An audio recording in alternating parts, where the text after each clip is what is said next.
right. What do you think is the main factor in this crash right here? What do you think is the main factor in this crash right here?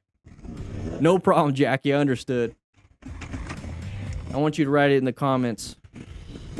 The main factor. Oh. I would be checking my buddies.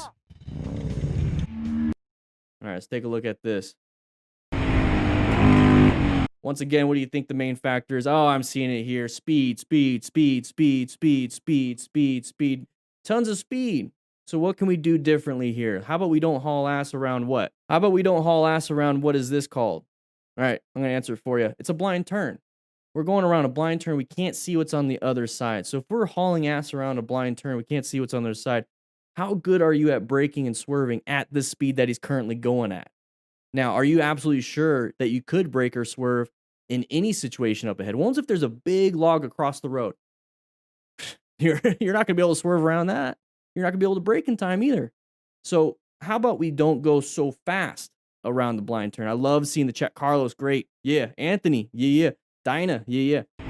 So we're going right here. This is the moment we start to perceive that there's something going on. We got to start reacting. Where are we going to react to? Where are we swerving? We swerve left? No. Swerve right? No. Go straight? Yeah, that's what we're going to be doing here.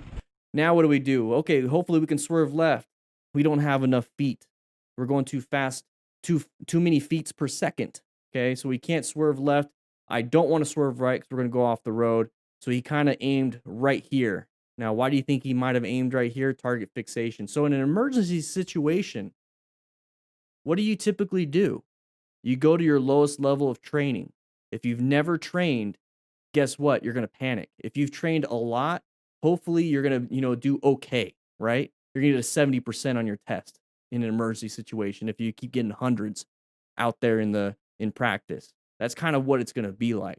I want to have 100% in practice of these crazy advanced skills and then get a 70% in real life in an emergency situation. But that 70% is advanced compared to 0 or 70% of a beginner. So I'm constantly practicing, constantly.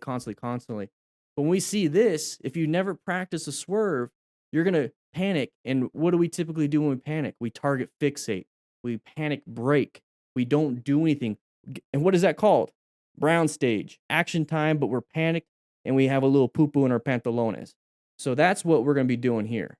So we hit two different people, easily can break a leg, easily snap tib fibs, destroy knees. Hopefully we have gear. Hopefully they have gear. And hopefully we have insurance to pay for everything here. Now we're going to go off the cliff. Now in this situation, what do I want to do?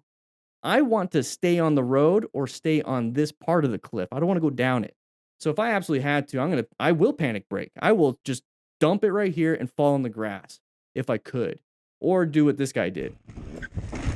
Hit enough people to slow down to where we can stop right here. I want to say thank you to RevZilla for being a sponsor of this channel. Click the link in the description. No extra cost to you. It's an affiliate link. It helps support the channel. So if you're going to buy gear anyways on RevZilla and you want to get some gear, click that link and help out.